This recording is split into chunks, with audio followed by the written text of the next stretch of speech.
बहुत चालबाजी, चतुरता, कपट करके, झूठ से हम बात सजा लेते हैं, लेकिन उसका अपराध आगे जाके ऐसा उजाड़ेगा कि आप सजाने लायक नहीं रह जाएंगे। चाहे जितनी कसम खाएं, आपकी बात ही नहीं मानी जाएगी, दंड आपको मिलेगा। बहुत सावधानी की। जिसके अंदर असत्य भाषण है वो नाम जप नहीं कर सकता। अश्लील वचन बोलने वाला और झूठ बोलने वाला निरंतर नाम जपक नहीं हो सकता। नाम उसकी जिह्वा पे चलेगा ही नहीं, क्योंकि पापवंत कर सहज स्वभाव, भजन मोर ते भाव न का। अगर आपका भजन बढ़े और भजन बचे और भजन पचे तो झूठ बोलना छोड़ो। किस बात के लिए झूठ बोलते हो? क्यों बोलते हो? कहते व्यापार में जरूरी है बोलना। कैसा व्यापार? अरे हम इतनी की वस्तु लाए, इतनी को बेचते, तुम्हें लेना हो लो, नहीं तो ठीक है। हरि भरण पोषण करने वाले वो आएंगे तुम्हारे ग्राहक बनकर, क्योंकि तुम सत्य पे चल रहे हो तो सत्य तुम्हारा व्यापार बढ़ाएगा। अभी तुम असत्य से चल रहे हो तो तुम्हें लगता है कि हमने 500 रुपया मुनाफा कर लिया, पीछे आएगा 5 लाख का हिसाब। ऐसे रोग बढ़ेंगे, ऐसी समस्याएं आएंगी बेमतलब, ऐसे कि 5 लाख से ले जाए। जोड़ते रहो, झूठ बोल बोलकर पाप इकट्ठा करते रहो और दुख भोगते रहो। लास्ट समझो इस माया बंधन का। तो असत्य झूठ बोलना, उपासक तो सावधान ही रहे। क्यों झूठ बोलते हो? क्या कमा लोगे? क्या कमाने आए हो? नाम तो, झूठ बोलने वाली वाणी में नाम नहीं चलता। तुम झूठ बोलना देखना, तुम्हारा नाम चल रहा है क्या निरंतर? और अगर नाम चलने लगा तो डर लगेगा झूठ बोलने में, पाप करने में भयभीत हो जाओगे, कहीं ये नाम छूट गया तो अब वो आगे बढ़ जाएगा। पर निंदा, दूसरे की निंदा, एक स्वभाव बनता जा रहा है लोगों का। समझ ही नहीं पा रहे कि हमसे पाप हो रहा है। जहां बैठे तो किसी की भी निंदा करना शुरू कर देते, चाहे वो साधु हो चाहे वो वैष्णव हो। तुम्हारी पार्थिव दृष्टि है, तुम साधु को कैसे पहचान सकते हो? चश्मा अगर काला लगा हुआ है तो तुम्हें सामने काली माई नजर आएगी। त्रिगुण माया का चश्मा लगाए हो तो तुम्हें त्रिगुणात्मिका माया ही दिखाई देगी, तुम्हें उसकी स्थिति नहीं, क्योंकि स्थिति प्रज्ञ को स्थिति प्रज्ञ ही जान सकता है। त्रिगुणातीत अवस्था को त्रिगुणातीत अवस्था का पहुंचा हुआ ही जान सकता है। तुम बाहरी दृश्य देखते हो और उसी को तुम निंदा करके गान करने लगते हो तो तुम्हारे सारे सुकृत नष्ट हो जाते हैं। पर निंदा के ते आवत नहीं कछु हाथ, मूर्ख पर्वत पाप को ले चल अपने साथ।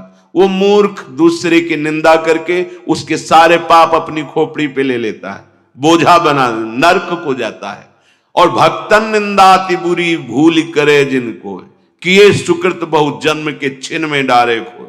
बहुत जन्मों के पुण्यों का एक क्षण में नाश हो जाता है भक्त निंदा करने वाले को। वाणी संभाल करके किसी की निंदा न निकलने पावे। जहां किसी की प्रशंसा हो रही होती, कोई वर्णन करने लगे तो हमारे अंदर की मलिनता, हाँ ऐसा तो है पर वो ऐसा ऐसा, लेकिन ऐसा, निंदा शुरू कर देते हैं। वो बहुत घातक है, बहुत हानिकारक है। जिसकी निंदा कर रहे हो उसके जितने पाप हैं वो तुम्हारे ऊपर आ रहे हैं, तुम्हारे सुकृत नष्ट हो रहे हैं। इसीलिए तो संत जनों ने कहा, स्वस्थ होकर दीर्घ काल तक हमारी निंदा करो, भगवान तुम्हारा मंगल करें। ये साधो निंदक मित्र हमारा। क्यों? जो हमें शारीरिक दंड भोगना था वो निंदा करके ले लिया। कई बार आपको सुनाया है कि निंदा बहुत घातक। एक बार भगवान वशिष्ठ जी अयोध्या के जो चक्रवर्ती सम्राट होते गए, उनके कुल गुरु बहुत समय से, तो एक राजा पूर्व प्रारब्ध के अनुसार उनके शरीर में गलित कुष्ठ हुआ। चक्रवर्ती सम्राट बलयुक्त सब थे पर पूरे शरीर में कुष्ठ ऐसा, और वो पूरा ढक करके जाते सभा में बैठ। तो कहा, गुरुदेव वशिष्ठ जी से कोई उपाय नहीं है, औषधि काम नहीं करती, आप सर्वज्ञ हैं, कोई उपाय है जिससे ये शरीर स्वस्थ हो जाए? हाँ एक उपाय है, पूरा नगर तुम्हारी निंदा करने लगे तो तुम्हारा शरीर स्वस्थ हो जाए। बोले भगवान क्या करूं जिससे निंदा? बोले ऐसा करो, जो तुम्हारे बड़े भ्राता युद्ध में मारे गए, वीर गति को प्राप्त हुए, उनकी जो पत्नी है, तो तुम रात्रि के 8 से 10 बजे तक उनके महल में नित्य जाओ और उन्हें भगवान का पावन चरित्र सुनाओ और बस चले आओ। अब वो वहां जाते 2 घंटे भगवान की चर्चा सुनाते, फिर प्रणाम करके आ जाते। धीरे धीरे बात फैलने लगी, कितना नीच प्रवृत्ति का है कि मां के समान बड़े भ्राता की बहू को भी नहीं छोड़ा। रोज रात्रि में राजा 8 से 10 बजे तक जा, पूरा नगर निंदा। अब धीरे धीरे हाथ शरीर सबका वो कुष्ठ गायब होता चला गया। अब तो इतनी निंदा उनकी कि जहां से वो निकलते वहां, अरे राजा बनने लायक है, ऐसे ऐसे। वशिष्ठ जी का प्रभु अब सहन नहीं होता, बोले सब निकल गया है, बस शांत रहो, चेहरे का रह गया। 2-4 दिन 10 दिन और सह लो, और सहा तो बस चेहरे का भी खत्म, नाक पे केवल रह गया। तो उनका भगवान अभी नाक पे, बोले ये नहीं जाएगा। बोले क्यों? क्योंकि हम हैं अयोध्या में, हम भी हैं, हम तुम्हारी निंदा करेंगे नहीं, इतना सहना पड़ेगा। समझ लो, तुम जिसकी निंदा करते हो उसके पाप अपने ऊपर ले रहे हो, काहे को, काहे को। तो ये जो जिनकी दुर्गति होनी है, जो अपने जीवन का नाश करा दूसरों की, ये बहुत ही घृणित प्रवृत्ति होती है। ये पराये पापों को अपने ऊपर लेते हैं। जिनकी निंदा करते हैं उनके सारे पाप अपने ऊपर ले लेते हैं। इसलिए बचो पर निंदा से। में बहुत बोलने का स्वभाव होना, कुछ ऐसे होते हैं स्वभाव के, अगर शुरू हो गए तो हाथ जोड़ के भी कहो कि शांत रहो तो बंद नहीं होंगे, पूरी गैस निकल जाए। और बेमतलब की बात है, ऐसे है, बेमतलब की बात है, मतलब कोई उनका अस्तित्व तो नहीं है। पीछे बीती बातें, व्यर्थ की कल्पनात्मक बातें, आगे की कल्पनात्मक बातें, जिनका कोई अस्तित्व तो नहीं। बचो ऐसे लोगों के संग से। आप अपनी वाणी को तो संभालें ही, ऐसे कुसंग का भी त्याग करें। बहुत बोलने से शक्ति क्षीण होती है, वाणी अपवित्र होती है, समय नष्ट होता है, बुद्धि भ्रष्ट होती है। बोले चले जा। वाणी एक अमूल है, जो कोई बोले जान, ये तराजू तौल के तब मुख बाहर आन। ताते मौन रहनो उचित है, जब बोले तो भगवत चर्चा या उसकी समस्या का समाधान, सत्य को जानने, नहीं तो बस राधा राधा राधा, कम बोलो, जरूरत क्या है, उचित उत्तर दे दो, नहीं तो नहीं। हमने देखा है महापुरुषों को। प्रणाम, राधे श्याम, श्री हरिवंश, देखा भी नहीं, उत्तर भी नहीं, मन से कर दिया। उधर देखा भी नहीं, बात कर रहे हैं, नाम चल रहा, चल दिए, आगे घेर के खड़े हो, चल, कोई उत्तर नहीं, कोई उत्तर ही नहीं। पूरे जीवन में देख कोई उत्तर नहीं, न शुभ न अशुभ, न भागवतिक न प्रापंचिक। ताते मौन गहनो उचित। यदि इतनी धैर्य वृत्ति नहीं है तो फिर उचित विचार करके जो आवश्यक बोल दो, अन्यथा नहीं बोलने की जरूरत है। आप भगवत प्राप्ति के मार्ग में हैं, आपको एक एक श्वास, एक एक सेकंड संभाल कर सत्य सच्चिदानंद प्रभु के चिंतन में लगाना है। पर ये जो दुर्गति को प्राप्त लक्षणों वाले हैं, ये बस व्यर्थ की बातें बोलते रहते हैं।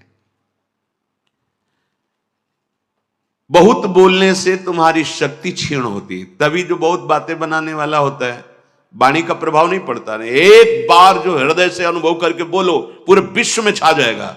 और भला तो आपकी वाणी जाके उसको प्रपंच से निकाल लेगी।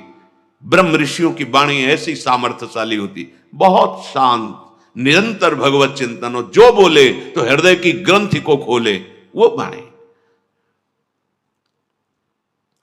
जो 4 लोग बैठ करके भगवत विमुख चर्चा करते रहते हैं, बहू बेटी परिवार इनकी उनकी, ये समय को नष्ट करते हैं, व्यर्थ का समय जाता। ऐसे लोगों के बीच में न बैठना चाहिए न सुनना चाहिए। बस वही देखो, कभी ऐसे लोग जब बैठे हो, उनकी चर्चा हो रही हो, तो वहां एक बार भी राम कृष्ण हरि कोई नाम नहीं होगा, कोई भगवत चर्चा नहीं, बस वही घर द्वार परिवार प्रपंच सब वही चलता रहता है।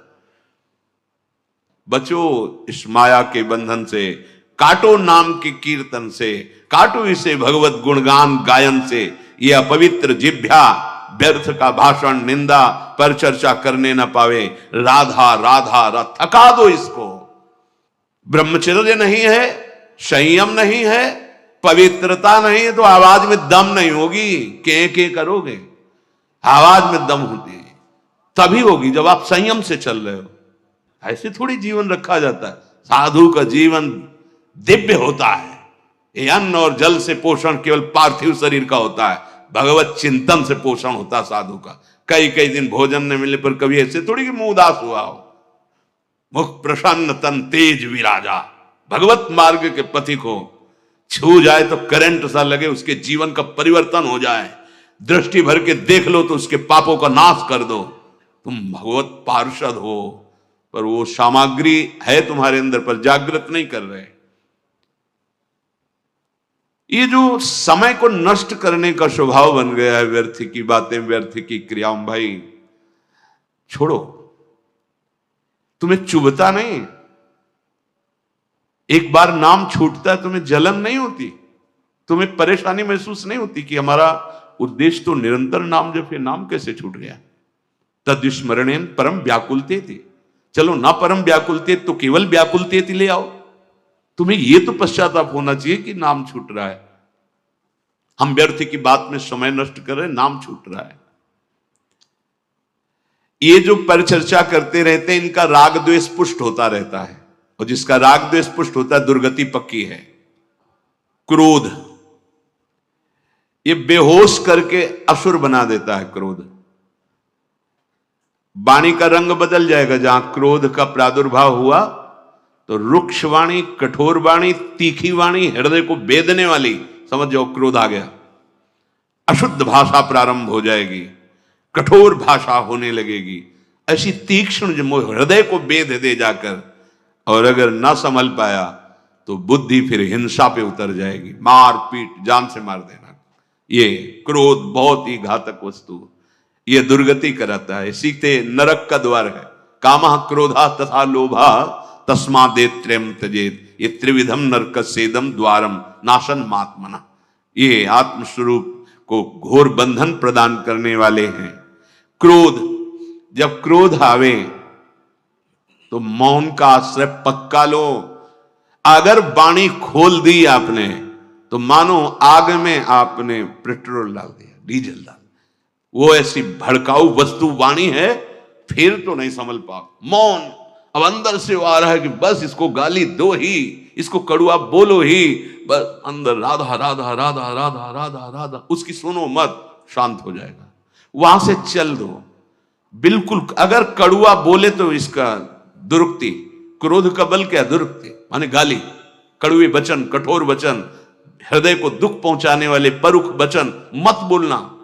अगर भजन सिद्ध करना है, भजन बढ़ाना है, तो जब क्रोध आवे, कड़ुआ बोलने का मन हो, बिल्कुल दांत बांध लो, ऐसे नहीं खोलना, मानो वाणी है ही नहीं हमारे, नहीं बोलेंगे इस समय राधा राधा राधा राधा राधा राधा।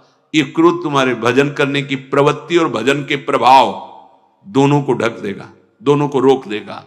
काफी समय तक अगर चतुर खिलाड़ी परमार्थ के हो तो संभाल लोगे तुरंत, नहीं तो फिर वो काफी समय तक भजन का प्रभाव, एक हृदय बार बार वही चिंतन और वैर दृढ़ होने। और जब भजन की याद आएगी तो और द्वेष बढ़ेगा, इसने हमारा भजन रोक दिया, और गुस्सा आएगी, वो बिगाड़ देगा।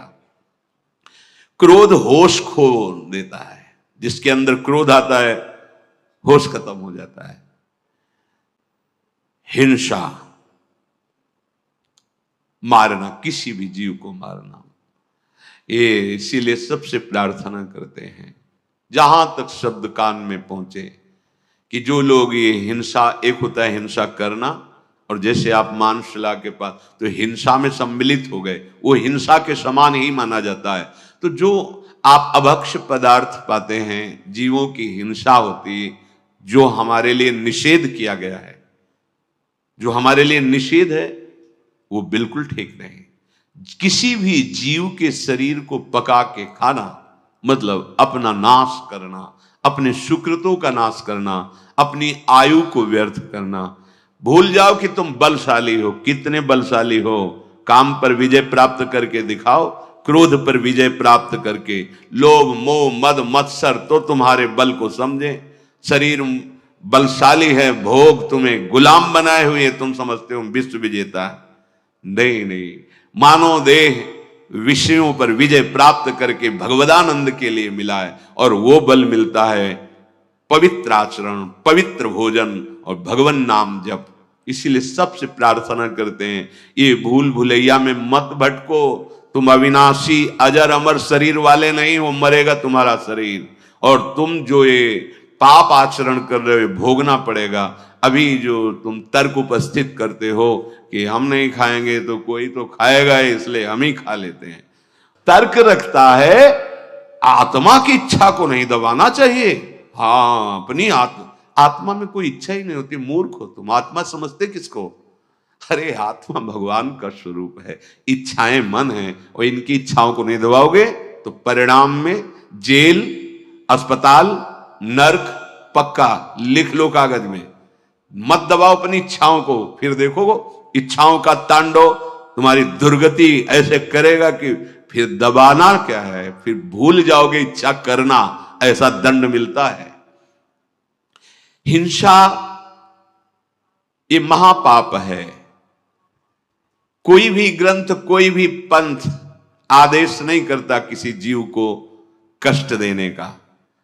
आचार्यों की, महापुरुषों की वाणी का अर्थ गलत निकाल करके हम मनमानी आचरण करते हैं, किसी भी महापुरुष के। एक बार काशी से वृंदावन जब आ रहे थे तो जहां मैं बैठा ला तो वहां कुछ अन्य धर्मावलंबी बैठे थे, बड़े ही सभ्य, लाल कपड़े हमारे, जटाएं यहां तक, नई अवस्था, सब खड़े हुए और वो ऐसे बांधे हुए ऐसे थे। तो अनुमान लगाया कि अन्य धर्मावलंबी हैं। तो अब उसी में हमें बैठना था, पूरा बोगी उनसे भरी थे।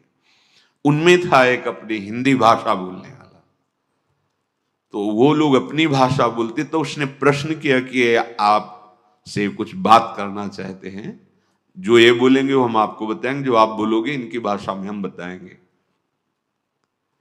बोले, पूछ रहे हैं कि आप फकीर हो? तुम कहा वैराग्य मार्ग के पथिक हैं। हाँ। आपको ग्रंथों का ज्ञान है? वह जितना गुरु ने सिखाया है उतना ज्ञान है। तो हमने कहा आपको अपने ग्रंथों का ज्ञान है? कहा। तो हम कहा क्या आपका ग्रंथ आदेश करता है किसी भी जीव को दुख देना? कहा नहीं, उनके वचन थे। कहा हमारे ग्रंथों में तो सबसे बड़ा धर्म माना गया है किसी भी जीव को दुख ना देना, हिंसा ना करना। तो क्या आपका धर्म ऐसा आदेश करता है कि किसी की हिंसा करे, किसी को दुख दे? नहीं, ऐसा नहीं करता। वो बोले, उनकी जो वाणी का सूत्र था वो बोले, और वो हमें उसकी टीका करके, हिंदी करके बताया कि ऐसा नहीं है। तो हमने तो कभी पढ़ा नहीं, पर उनके मुख इतना सभ्य बर्ताव, उन फकीरों का इतना सुंदर बर्ताव कि हृदय झुक गया। बहुत सुंदर देखने को मिला। साधुता किसे कहते हैं?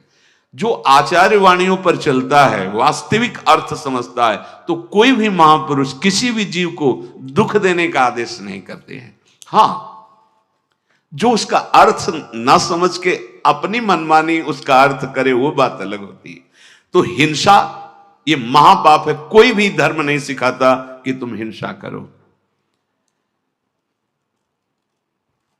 फिर उसमें कह रहे, जो पशुओं का, अन्य जीवों का निर्दयता पूर्वक मार करके आहार करना, ये निर्दयता, ये बहुत ही हानिकारक है, बहुत हानिकारक है। बिल्कुल समझ जाओ। अभी आपको छूट मिली है, खेती आपके नाम है, जो चाहो बोलो, फसल जब काटोगे तब समझ में आएगा। अभी बीज पड़ा है, आग लगा दो, फसल होने ही नहीं पाएगी। आग लगा दो। ज्ञानाग्नि या प्रेमाग्नि, दो ही ऐसी हैं जो तुम्हारी कर्म रूपी शुभ अशुभ फसल को भस्म कर सकती है, किसी दूसरे में ताकत नहीं। या तो शुद्ध बोध और या महामहिम उज्जवल शुद्ध प्रेम, भगवत चरणारविंद। ये दो ही बातें तुम्हारे कर्म रूपी फसल को नष्ट कर सकती, नहीं भोगना पड़ेगा। निश्चिंता, ये सदैव हृदय को जलाती रहती है। भय, ऐसे बेमतलब का, कहीं ऐसा ना हो जाए, कहीं ऐसा ना हो, ऐसा हो जाता, अगर कहीं ऐसा हो। हमने देखा है कितनी चिंता, कितनी चिंता। भगवत चरणारविंद का जो आश्रय नहीं लिए, चिंता ही चिंता। कैसे आप देखो ना, अपने हृदयों में देखो, चिंता ही चिंता। और अगर निश्चिंतता आती है तो हरि चरणों का आश्रय, लाडली जी के चरणों का आश्रय। ये चिंता रूपी अग्नि सबको खोखला कर देती, जला देती है। बहुत बहुत चिंता। क्यों आ रही चिंता? क्योंकि भगवान से विमुख जो करना चाहिए वो किया नहीं, और जो नहीं करना चाहिए वो किया, इसीलिए चिंता आपको जला रही। जिनका दुर्गति होना पक्का है, उनके हृदय के लक्षण बताए जा रहे। 16, शोक ग्रसित हो जाना, हर समय शोकित रहता है। जो जो बना करके सुख के विधान खड़ा करता है वही भ्रष्ट हो जाता है, नष्ट हो जाता है, क्योंकि पूर्व पाप इतने प्रबल हैं, वो शोक से ग्रसित रहता है। देखा गया, जैसे अन्न बेचा, कुछ आभूषण बेचे, विचार मिलाया कि 2-4 भैंस पाल लेंगे, वो दूध होगा बढ़िया। वो गांव में वो बीमारी चलती है पशुओं की, वो एकदम लगी, एक गई, 2 गई, 3 गई, 4। अब शोक। अन्न भी बेच दिया था जो अधिक था, आभूषण भी बेच दिए थे, सोचा था 4 का दूध निकले, खूब पैसा आने लगे, बढ़िया। बैठा है कर्म, पीछे का कर्म, वो तुम्हें कभी सुखी नहीं रहने देगा। वर्तमान का कर्म तुम्हें निश्चिंत नहीं होने देगा, निशोक नहीं होने देगा। शरणागत में सुना था, निश्चिंत होना, निर्भय होना, निशोक होना। ये मोहग्रस्त होकर कर्तव्य अकर्तव्य का विवेक छीन लेता है शोक। आप कैसे जिए? आप तो जैसे भी, फिर उसके पास ऐसे माया अपने पार्षद भेजती है, दांव लग गया ना तो एक बार में तुम सुखी हो जाओगे। बस दांव नहीं लगा, दांव फेल हो गए, पहुंच गए कारागार में, आजीवन कारावास, दुख ही दुख, शोक ही शोक। इसीलिए बिना भजन किए इन दुर्गतियों से बचना बहुत कठिन है। इसलिए भजन जरूरी है, बहुत जरूरी है जीवन में, भगवान का आश्रय और भजन। अहंकार ये समस्त दुखों का मूल है। ये भगवत विमुख के हृदय में बिल्कुल बट वृक्ष की तरह फैलता रहता, जैसे बट वृक्ष की दाल, उसमें फिर जड़, फिर वो और आगे, फिर जड़, ऐसे बढ़ती रहती है। अहंकार की वृत्तियां इतनी बड़ी होती हैं। ये मूल है संस्कृति का, जन्म मरण चक्र का मूल है ये अहंकार। और ये केवल गुरुचरण आश्रित का ही क्षय होता है और अन्य नहीं, अन्य साधनाओं से नहीं होता। जो भी साधना करे पुष्ट होता रहता है, जो गुरु आदेश से चलता है। तभी कहा, चाहे शिव बिरंच सम होई, गुरु बिनु भव निधि तरे न कोई। क्योंकि उसको लगता है कि जिन्होंने आदेश किया वही भजन करवा रहे हैं, उन्हीं का बल है। हम तो जब तक उनकी कृपा नहीं थी तो क्या थे, हम जानते थे। ये सब गुरु कृपा है, ये सब इष्ट कृपा है, ये सब सत्संग की कृपा है, ऐसा उसके अंदर आता है। तो बड़े से बड़ा साधन भी करता है, पर अहंकार नहीं होता। अहंकार समस्त बंधनों का मूल है। शरीर को लेकर के सारा व्यवहार इसी अहंकार से होता है। आखिरी में ये नाम पे फंसा देता है, मेरा नाम हो जाए, ऐसा कुछ करूं मेरा नाम हो जाए। अगर कहीं कोई शुभ कर्म करने का अवसर मिला तो ईंट पत्थर में नाम लिखवा देना, पंखे की पंखुड़ी में नाम लिखवा देना, पूरा पता। और ऐसे ऐसे लीलाएं होती कि हंसी आती है कि स्वयं अखिल कोटि ब्रह्मांडों के स्वामी आए, उनका तो तुम नाम नहीं जप रहे हो। तुम्हारा नाम कौन जप? बड़े बड़े महल बना के चक्रवर्ती राजा, कौन नाम उनका? तुम्हारा नाम लेगा, 2-4 ईंट लगवा दी। अरे उनका नाम जपो जो त्रिभुवन का मंगल करने की सामर्थ्य रखता है। एक नाम त्रैलोक ही तारे।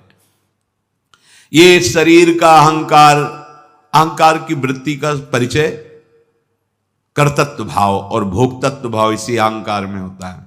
मैंने ये किया, मैं करूंगा, मैं ऐसा कर सकता हूं, मैंने भोगा ये मैं भोगूंगा, ये मैं भोग सकता हूं। ये वृत्ति अहंकार की होती है। ये समस्त बंधनों का मूल है। जन्म मृत्यु का चक्र यही चला रहा है। जब तक ये क्षीण नहीं होगा तब तक मुक्त नहीं होता जीव। अपने में बड़प्पन देखना, ऐसा अभिमान बना रहता है कि मैं बहुत बड़ा हूं, मैं श्रेष्ठ हूं, मैं, ये अंदर से बना रहता है। इस शरीर का दुलार करना छोड़ो, इसकी गति पर ध्यान दो, क्या होगी इसकी गति। ये दुलार करना बिल्कुल उचित, भगवत सेवा में काम आ रहा है, भगवत भजन में आहार विहार उचित, निद्रा उचित, अपने कर्तव्य का, उचित कर्तव्य का पालन और भजन। इसकी सुख सुविधाओं में मत फंसो कि ये शरीर कोई सुखी, ये दुख का घर है, दुख की जड़ है। भजन कर लो, इस जड़ को काट दो। नहीं, इसको जितना राग करोगे वो अगली तैयारी कर रहा है तुम्हारे, फिर किसी ऐसे शरीर में जहां तुम दुलार ही नहीं कर पाओगे। अब मान लो ऐसे पशु हैं जंगलों, अब कांटा लग गया, अब कैसे निकाले, ऐसी जगह लगा है, उनके हाथ तो है नहीं कि निकाल सके। भीषण सर्दी है, बर्फ गिर रही है, जल है, धूप है, या कहीं पानी नहीं, हर कष्ट वो सहते हैं। अभी तो तुम सब कुछ, तो भजन कर लो। इस शरीर के झूठे दुलार और अभिमान में मत फंसो। ये लगा रहता है मैं बड़ा बन जाऊं, मैं बड़ा, अरे बड़े के हो जाओ तो बड़े वो बना देंगे। भगवान का आश्रय ले लो, वो बड़े बना देंगे। अब जिनसे बड़े बनना है उनसे तो विमुख हो, तो माया तुम्हें बड़ा बना देगी क्या। माया तो सिर्फ हरिजस गाने वालों का सपोर्ट करती है, हरि विमुखों को तो नचाती है, नचाती है।